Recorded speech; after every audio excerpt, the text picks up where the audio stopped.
Assalamu alaikum everyone, and welcome to today's JASMY video update. And JASMY, that's it, that's the end of it. We might be looking for JASMY to now come down to 4606, and we're looking for basically JASMY because JASMY has a pending target to come down here, and we're looking for nearly 52% drop to the downside at the moment for JASMY.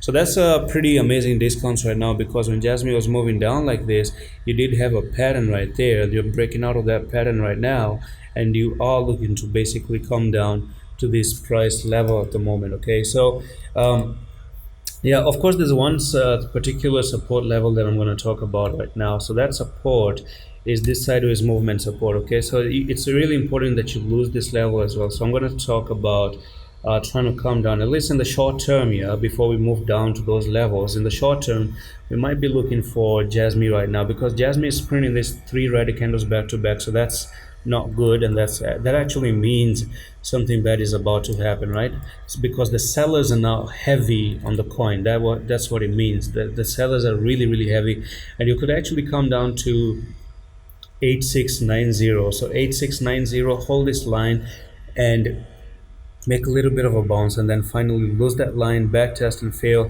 So what you want to see, first of all, in order for us to go down to that blue line, you want to go below this yellow line, come to 7761, go back for the retest to 8757, get rejected, and then that's it. That's where you actually move to the downside. And that's pretty much it for today's update on JASMY. I'm going to see you the next one. Hello, Office.